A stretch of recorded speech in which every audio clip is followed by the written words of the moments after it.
Well, thank you so much, Russ, for that introduction. So yeah, as Russ said, I'm Brian Fraga. I'm a staff journalist at National Catholic Reporter, and I've been at NCR since last August, and love it there. And so yeah, earlier this year in January, or actually beginning in late December, my editor Heidi Schlump, who might be watching here today, had asked me to take a look at a report that I believe at the time was written in the Daily Beast regarding some tax document information of Leonard Leo, who is the executive director of the Heritage Foundation, which many of you, I'm sure, probably heard of that before.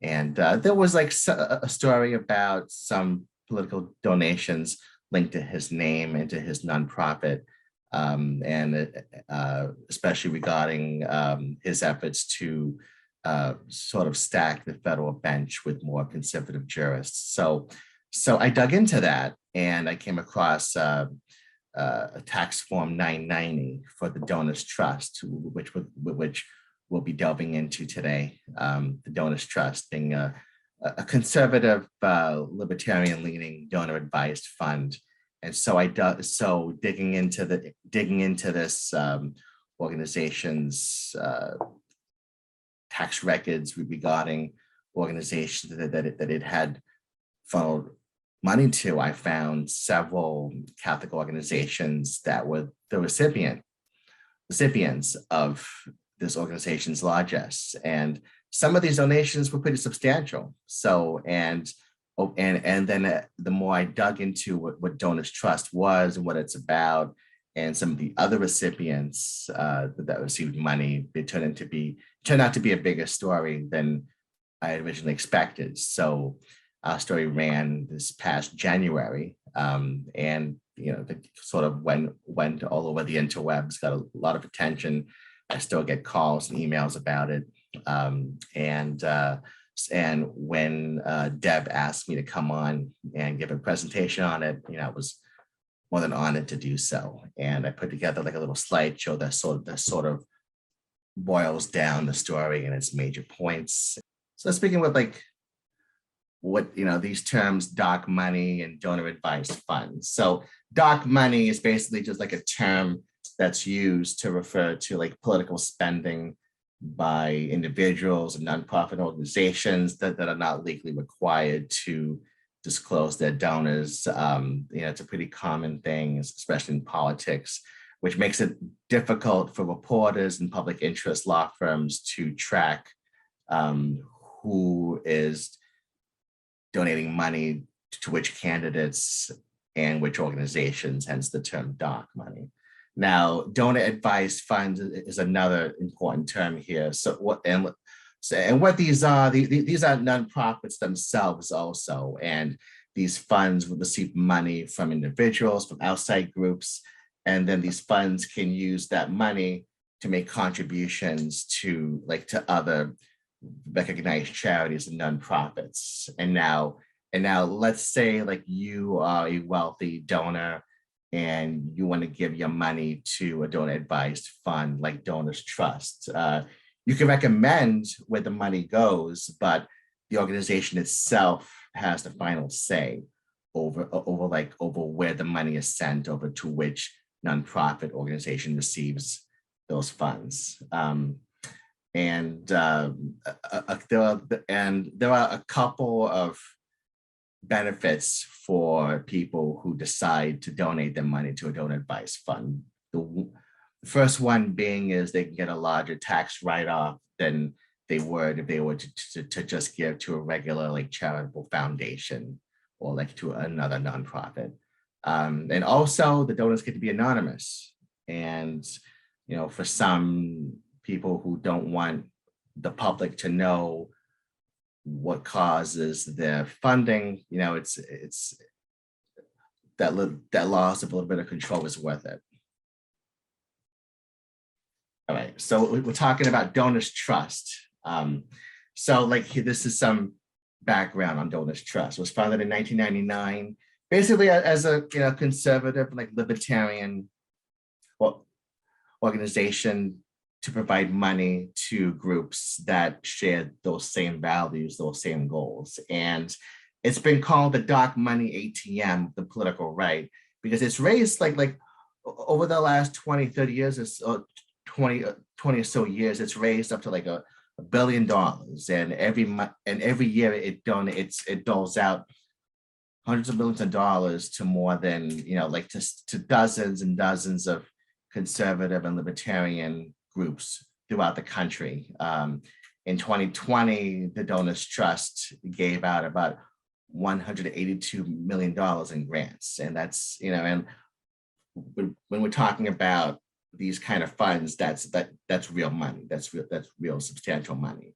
Most of those donors are anonymous. We don't know who provides most of that money to Donors Trust, but we have gotten some some indications through other tax filings over the years that Donors Trust has received money from major conservative benefactors like the Koch, DeVos, and Mercer families. They've given tens of millions of dollars to the Donors Trust, and that money has gone to fund nonprofits and groups that are that push for conservative and libertarian economic policies.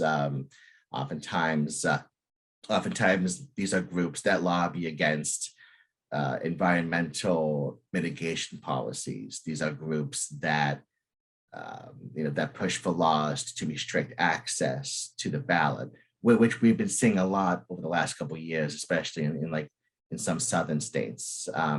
These are groups that lobby and push against immigration reform, that push for laissez-faire economic policies, lack of regulation, that push to strip union protections from public sector agencies and private companies. In many respects, you could say this fund helps to bankroll, helps to underwrite political activities and lobbying that in many respects goes against Catholic social teaching principles on the right to organize and solidarity. Now, this sort of speaks to the genesis of the story and how it originated. Leonard Leo is a big figure here. In 2020, Donors Trust handed about $20 million to his 85 fund. Now, the 85 fund, it basically geared toward positioning conservative judges throughout the federal judiciary. And Leo was a key advisor to Donald Trump and helped to make it possible for him to nominate Brett Kavanaugh, Neil Gorsuch, and Amy Coney Barrett for slots on the Supreme Court when they opened up. In many ways, the makeup of the present court, which, as you all know, has been in the news recently, a big part of that, we can attribute to the efforts of Leonard Leo. And Leo is also on the board of directors for Napa Legal, sort of a legal initiative that's affiliated with Timothy Burch's Napa Institute, which we've also written about in recent years about, in its efforts to sort of recast or reframe Catholic public life in this country. So Donors Trust, so as this slide shows, it's sort of a who's who of conservative organizations in the US have received monies from Donors Trust. And many of these, I'm sure you've heard of, like the Federalist Society, which several of the conservative judges on the Supreme Court, they all have, most of them have affiliations with the Federalist Society. We also see organizations like the Second Amendment Foundation the Heritage Foundation, the NRA's Freedom Action Foundation, which lobbies pretty actively against public policies and laws that would regulate firearms. And it's part of a big reason why it's very difficult, to say the least, for Congress to get any sort of comprehensive firearm reforms through because of the efforts and the political muscle and organization of the NRA. And also that last line, you will see the Americans for Prosperity Foundation, chaired by the late David Koch. And that's one of several links of the Koch family to this donors trust organization, and which raises questions about, in some way, it speaks to the libertarian nature of donors trust, its mission, but as we'll delve into it, it also raises some uncomfortable questions about, Catholic social teaching and church organizations sort of being affiliated with, groups like this. Now, the previous slide was were basically mainstream conservative organizations that had received money from donors trust, but we've also seen some groups that could be described as far-right extremists also receiving money from donors trust. And one of them is VDARE, and it's a far-right organization website. It sort of made its name by being vehemently against immigration and looking to restrict immigration, legal and illegal, into the United States. It's been associated with white supremacy, white nationalism, neo-Nazism, the alt-right. The Southern Poverty Law Center has described it as an anti-immigration hate website that often publishes articles by prominent white nationalists, race scientists, and anti-Semites. However, all that was not enough to discourage donors trust from sending that group $75,000 in 2020. Another extremist group that received money from donors trust was the New Century Foundation. And over the years, it's promoted white supremacy. In 2020, YouTube shut down its podcasts and its YouTube channel because it violated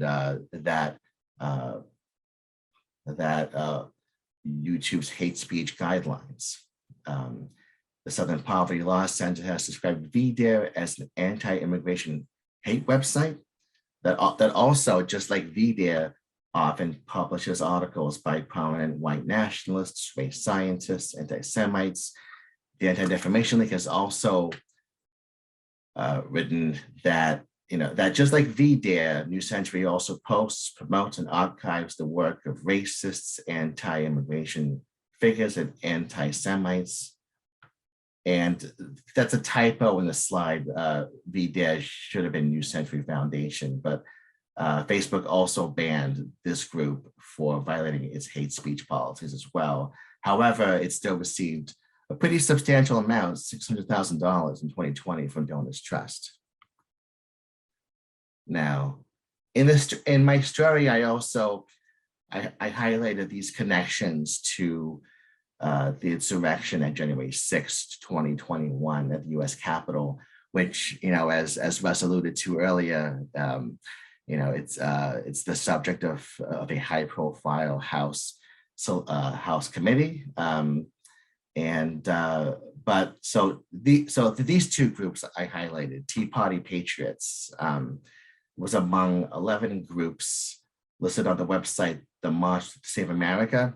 And these groups were all involved in that rally that happened at the Ellipse, that basically turned into a walking march and then a riot at the Capitol.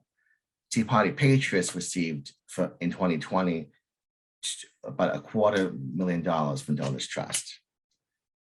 Another group, Turning Point USA, its found is pretty high profile. Charlie Kirk, maybe some of you have heard his name in the news as well. So on Twitter, Kirk claimed to have helped transport dozens of buses of Donald Trump supporters to the rally at the Ellipse, and Turning Point USA also had a hand in that March to Save America rally just before that event. TP USA also received almost $600,000 in 2020 from Donors Trust, and it's worth noting that both the Anti-Defamation League and the Southern Poverty Law Center have documented both groups as having links to extremists and white supremacists. So with that said, given some of those connections and what the founding vision and goals are of Donors Trust, so I began delving into Catholic groups and church-affiliated nonprofits that received money from Donors Trust, and I'll highlight some of the groups here. First one being the Diocese of Spokane in Washington. So they received, like 10 grand for its annual Catholic appeal, $500 to support a local Catholic school. The cathedral in Spokane was given $15,000 for general operations. Now, one may wonder, why does a random diocese in Washington state receive money from Donors Trust? I think the apparent answer is because it's led by Bishop Thomas Daly, who could be fairly described as an outspoken, maybe even hardline conservative, and anyone who reads or follows more conservative, right-leaning media, Catholic media especially, like, they'll know who he is. And some examples of that: he has spoken out against Black Lives Matter pretty vociferously. He criticized Gonzaga University in 2020 for establishing an LGBTQ rights clinic. Bishop Daly was one of the few church leaders who came to the defense of Archbishop Jose Gomez of LA when Archbishop Gomez gave a speech last November in Spain to a Catholic group where he attacked modern social justice movements, such as Black Lives Matter, as sort of like for being a quasi-Marxist, anti-Christian pseudo-religions, in his words. And Bishop Daly came to his defense, and following a pattern of very outspoken positions on socially conservative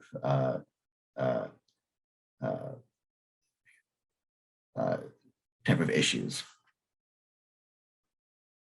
See, the Thomas More Society, named after the patron saint of attorneys and statesmen, and I'm sure some of you have heard of this group. It's based in Illinois. It's a public interest law firm. It's, over the years, it has sort of been known for representing, First Amendment issues pertaining to like the religious liberty rights of anti-abortion, pro-life activists, or the Thomas More Society represented the young man who filmed his meetings with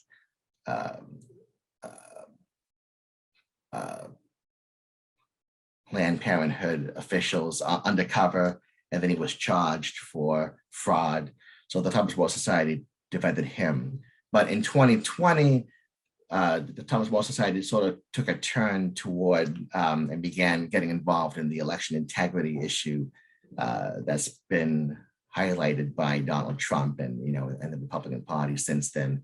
So in 2020, the Thomas More Society receives $1 million for general operations and another $1 million for its Army Star project. So, and what this was sort of an in-house project to challenge the results in swing states that Donald Trump lost.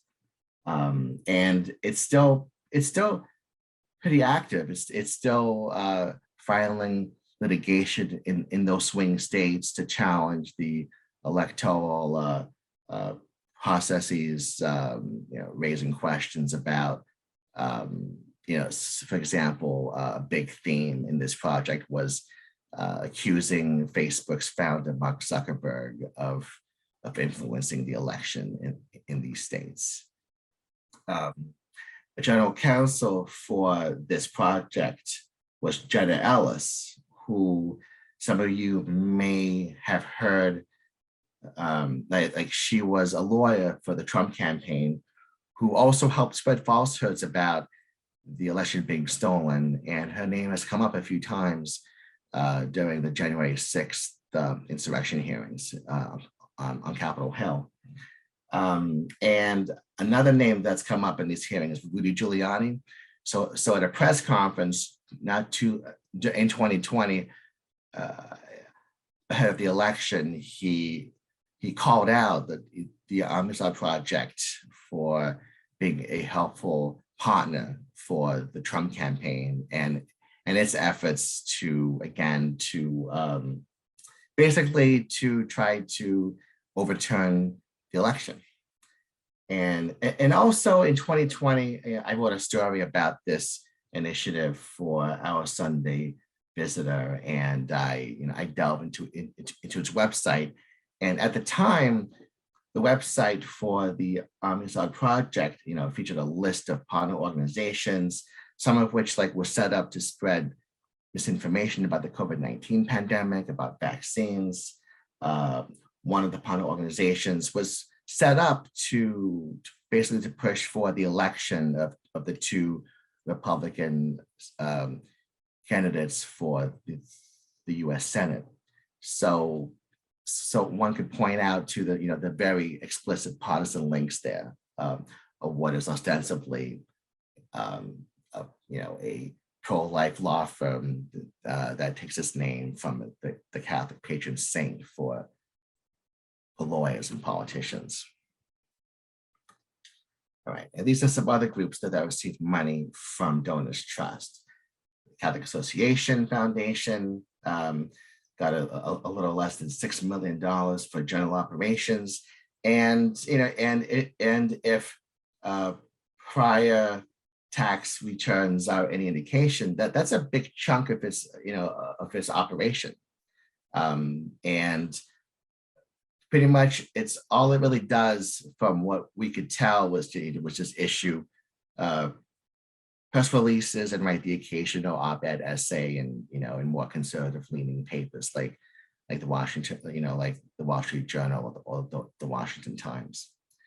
The Acton Institute. So this is like a libertarian leaning free market think tank founded by Father Robert Sirico, a priest. And who often pushes for,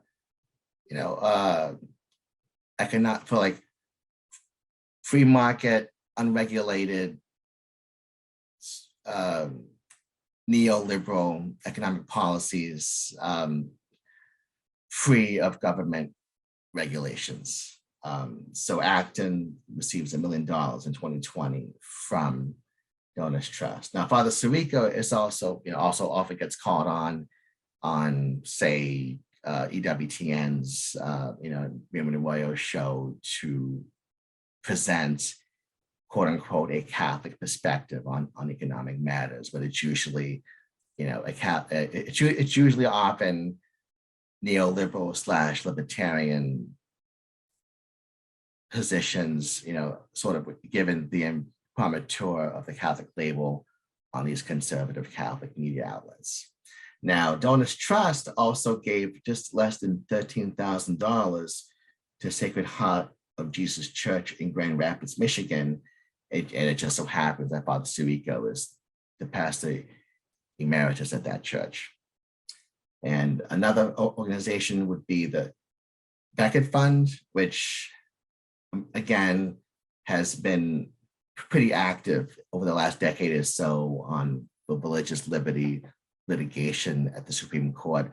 A lot of it dealing with, like during the Obama years, I'm sure most of you remember all the press about the contraception mandate in the Affordable Care Act. So Becket Fund represented scores of Catholic organizations and dioceses that fought to challenge that provision in the healthcare law.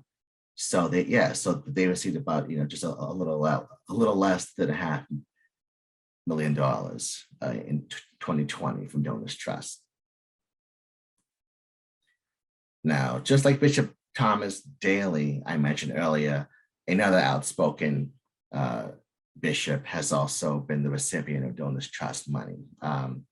That would be Archbishop Salvatore Cordileone of San Francisco. So the nonprofit that he founded there shortly after he became the Archbishop. So they received about $150,000 for operations and $500 for sacred music and divine worship. Now Archbishop Cordileone is a very well-known figure in more conservative Catholic media circles, and outlets. He's been in the news recently because he issued a decree a couple of weeks ago to deny communion to Nancy Pelosi for her position on abortion rights. And even before that, he had a pretty high-profile campaign there about a rose for Nancy, sort of publicly challenging her over the abortion issue. And he was also one of the bishops that pushed pretty hard over the past year and a half or so to deny communion to other Catholic politicians like President Joe Biden over their position on abortion. And also, even before that, he was also pretty known in Catholic conservative circles for taking a pretty strong stance against some gay rights measures. He really lobbied hard for the Prop 8 in California that had at the time banned gay marriage in California. He was really out front on that and erased his profile in conservative circles, and which one could say is helping him now to be the recipient of these kind of donations. Okay, the next one is the PFSSP, or the Presbytery of St. Peter. So this is a traditionalist group of priests who are still in communion with Rome, but they only celebrate the Latin Mass. They celebrate and offer all the sacraments in the Old Rite before Vatican II. So this organization receives $20,000 to educate seminarians. And one of its parishes in Colorado, Our Lady of Mount Carmel, was given about $58,000 for various expenses and ministries. Now, in December 2020, one of the priests at that parish, Father Daniel Nolan, and he pops up now and then. He has given homilies where he has railed against, the vaccine policies. He's told Catholics to disobey bishops who tell them that they should be vaccinated, and he spread, falsehoods about the vaccine, sort of being the precursor to a one world government, and like a power grab by the elites, which has gained traction in some more conservative and far right Catholic circles. He's gotten a lot of attention for some of these statements, and which one could say also raises the profile of his group, his parish, to receive money from a donor advised fund like Donors Trust. And I'll mention one more group, Students for Life of America. So it's a national anti-abortion nonprofit led by Kristen Hawkins, who is a Catholic laywoman. So SLFA, so they received $55,000 to support its program for young mothers and expectant young mothers on college campuses. Now, it's been in the news a lot lately, given the Supreme Court overturning Roe v. Wade. Kristen Hawkins, her profile has been increasing. Shortly after the draft leak last month of Judge Alito's decision, Kristen was quoted in the Washington Post and some other newspapers, with talking about the efforts of her group to lay the groundwork for this moment, overturning Roe. And she was also quoted as saying that, that like her next goal, the next step as she sees it, is to now push for a national abortion ban through Congress. Like that's the next, like that's like the next step in her view. So, and with her media savvy, her organizational skills, she has helped to increase the profile of this group, again, to the point that it's receiving money from a group like Donors Trust. Okay, so that leads sort of like, I gave you the reporter's perspective, on this whole thing. So that leads to like the debates, like the pros and cons. So, and I got a lot of these, a lot of responses via email and text and Twitter private messages to that story that I boiled down basically the pros and cons that people sort of seem to have about this kind of story. So like, all right, so the people sort of taking the pro position or like the devil's advocate to my story, one could say, hey, this money goes to good causes, it's repairing church facilities, maybe it's funding soup kitchens or ministries to help, people in the community, or to support women in crisis pregnancies. Like these are good issues, and this money is going to help. Also, one person I interviewed for that story sort of made the point that, hey, just because Donors Trust, also has given money to some extremist groups and some problematic nonprofits, that doesn't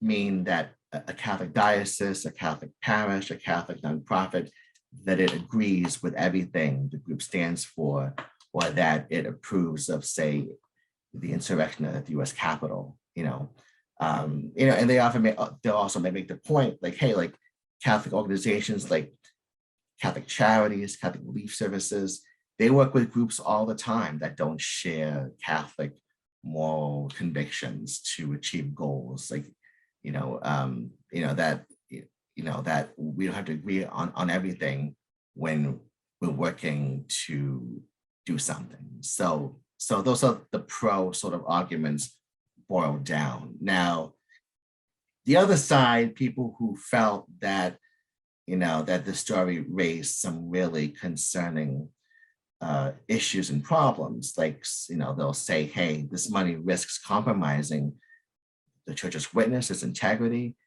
In people's minds, it links the church with like white nationalists, white supremacists, with people who not only believe but actively lobby and push for laws and policies that hurt the vulnerable, and that hurt the environment. And also, one could say, they'll also say, hey, like, this money rewards like overtly political and ideological ideas and actions, and it actually increases the likelihood of our church being more polarized, more divided, as this sort of behavior gets rewarded financially. And then also this kind of dark money, the argument goes sort of like presents a financial incentive for bishops and priests and laity to behave in certain ways, and espouse certain positions that conflict with Catholic social teaching, and that all really and that in the end, all that really does is undermine the church's mission, its identity, and makes it more difficult to really evangelize young people today. So that's pretty much my presentation. Let me see if I can get out of the stop sharing thing. Okay. Great, thanks, Brian. It's illuminating, if a little, I think disturbing is probably a less than, I will say disturbing is a generous term for what it is. So in a moment, folks, we'll open up so that everyone can ask a question if they would like to. But as folks are getting ready, just use your reactions tab to raise your hand, and I'll see you in my little panel here and call on you in the order that you raise your hand.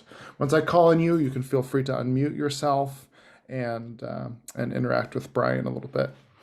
And Brian, as folks are getting themselves set up to do that, I wondered, as you were giving your presentation, if you, when you were doing your research, if you stumbled upon any Catholic organizations that might best be described as progressive or forward-thinking that had received any funds from this donors trust. Yeah, not from donors trust. Well, the donors trust also has given money to regular charities, and performing arts groups. I think a small Catholic college in Wyoming received a few $1,000s. Let's see if I have it here actually. And also I should say there's also dark money PACs and groups on the, you can say on the left as well, that have also given money to more progressive Catholic groups that are involved in immigration reform, and in running soup kitchens, or maybe represent or helping to represent LGBTQ Catholics. So it does happen on the left as well, but from my research anyway on this story, probably not to the extent that we've seen with donors trust on the right. Okay, thanks for that, Brian. So one question did come through in the chat, and it's whether or not you know of any, dark funding that might be being funneled to the Knights of Columbus. No, I wouldn't know that. I didn't see the Knights of Columbus in donors trust, although that doesn't. That doesn't exclude other dark money groups funneling money to other Catholic nonprofits and organizations. But yeah, this would be what, I think it's definitely worth following up, the network of dark money PACs, what other Catholic nonprofits and church affiliated groups are also receiving this kind of money. That would be something good to follow up on. Yeah. I just to point out here that this is incredibly difficult work, and there are all these overlapping webs of connection and networks and institutes and shell, quote unquote shell organizations and things like that. So so thank you to obviously you, Brian, and to NCR, and I know some other folks who are doing this work. It's tough work. So if anyone has specifics, and I'm going to ask one more specific, we may not be able to, Brian may not be able to answer that specific organization, but another specific organization that's come across in the chat is about the Church Militant, if you've come across anything on Church Militant. No, I haven't yet. But they are a nonprofit, so they would be eligible for like receiving money from a group like Donors Trust, but I didn't see Church Militant there. And there's a question in the chat about how many dark money packs are out there, and that's a good question. I would probably a lot. It's just sort of like put it in a nutshell. If that will probably take some time to try to nail down a number, but I'd imagine we're talking like dozens, if not hundreds, or maybe more. This is an interesting question, and I don't know if you'll know the answer to it, but one person in the chat wonders whether or not Donors Trust or other organizations like it are able to fund organizations outside of the United States. I don't believe so, no. As far from like my understanding, only organizations that are incorporated as as nonprofits in the U.S. under U.S. tax code would be eligible for these kind of donations. Yeah. And that's not to say that those nonprofit organizations don't then somehow funnel that money to organizations outside of the United States. Exactly. So this is where this whole story gets very complicated, and sort of these strands of money that you sort of have to follow get very complex, and there's a reason it's called dark money, right? So Brian, in your estimation as a journalist, what are the open questions that or obviously not all of them, but some of the significant open questions that you think journalists such as yourself and other news outlets need to sort of be following up on? Yeah. It's definitely like trying to figure out more of who the donors are. Like you can, which again is very difficult to do so because of the way the laws are set up and the way that that these funds operate under like this. There is like there is like a level of anonymity that makes it difficult to track. Like hence the term dark money, which means like you don't know where it's coming from. But again, like just going through some publicly available tax records that we do have, like we have been able to figure out some of the donors just because they have to disclose it on their own, tax forms. So maybe continuing that, trying to pinpoint who some of the other large financiers are. And also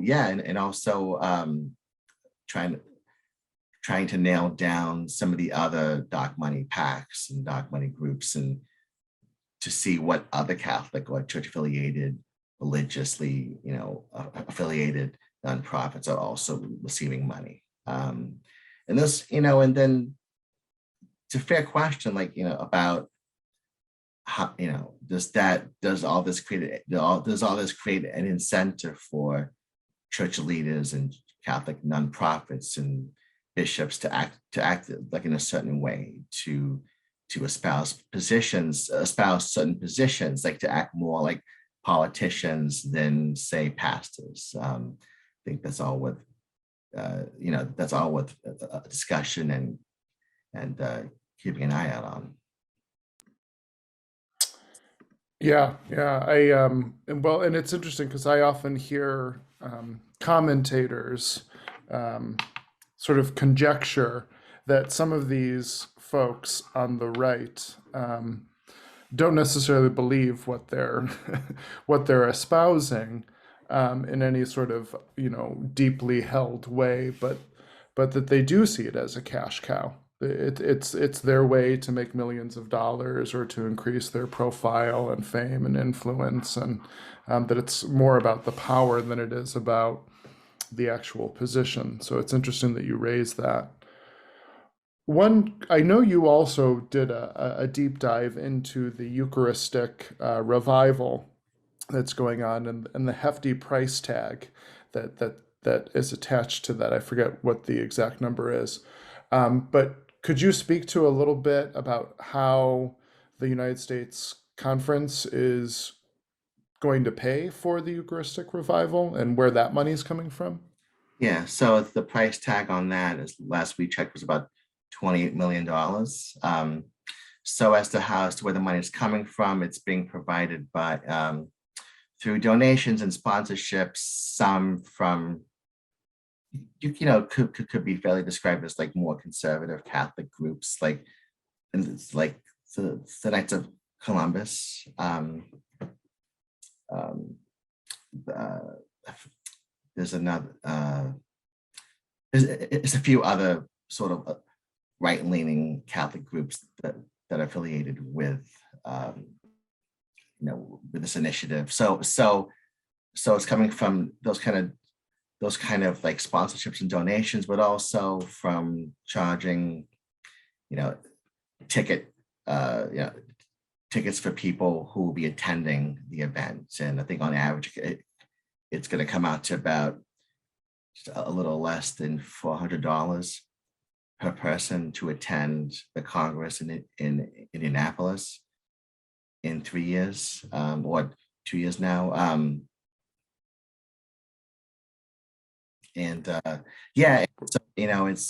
It's involves some very intricate, very complicated fundraising,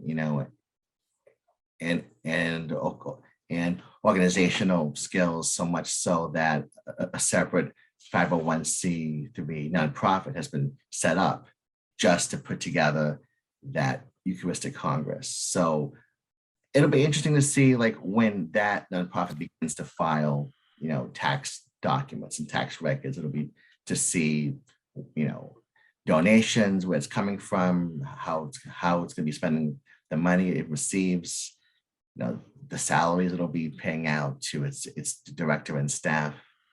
That'll be something that I'll probably be tracking over the next couple of years. Good. Yeah, I think a lot of folks would be interested in that. I don't know that it's controversial, particularly among this audience, to say that I'm not convinced that the Eucharistic revival is about Eucharistic revival. I think we were at least quoted in your piece as this being more about the bishops propping up their own power than it is about the Eucharist. So it'll be interesting to see where that money comes from and where that money goes. One last question that did come up in the chat that I thought was an interesting one before we let everyone go and tune into the other hearings that are happening today is whether or not you've received any pushback or comments from some of these organizations, dioceses that have received the money, and what their response to you has been. Yeah, it's a good question. So I reached out to every Catholic or church-affiliated group I mentioned, and reported on in the story. And I only got a response back from one group, and that was the Spokane Diocese. And sort of the gist of the comment I got from their spokesperson was, hey, this money, it's one of several sort of revenue streams coming in. It's not, and the amount that we got wouldn't be out of line with, with other donations that we receive. So it's not anything significant or anything that would that would raise alarms for us. Just as far as we're concerned, it's just another regular donation. That's sort of like the gist of what the spokesperson said. But I reached out to the other dioceses, the other organizations, the other groups, and not one of them, responded. And this was after I explained to them what this what the scope of the article was about donors' trusts, about the donations that they received, about some of the problematic links to extremist groups or white supremacists or groups involved in the rally ahead of the January 6th insurrection. But the other groups just chose to, they just chose not to respond to it. Maybe they just didn't want to, acknowledge it or be near the story, but that's what they all did. At least they didn't claim to be on a phone that wasn't actively making a phone call. So Brian, thank you so much for your reporting, and thank you so much for keeping tabs on all this. Like I said, I know it's difficult work, and we're indebted to you. I think it's really important work that you're doing, and I know National Catholic Reporter will be continuing to do. So thank you. I do hope you'll check back in with us if you discover anything new, or as you see what comes of this Eucharistic revival and their fundraising. Yeah, definitely. I'll definitely keep check back in, and and I urge everyone following along to keep track over at ncronline.org as we continue to report on and follow these stories that are important to the Catholic audience in the country. Please follow us there too. Great. And is that the best way to follow your reporting, is through the National Catholic Reporter's social media presence? Yep, through that. And I'm also on Twitter, Brian Fraga NCR. So feel free to follow me there as well. Okay, great. Thanks, Brian.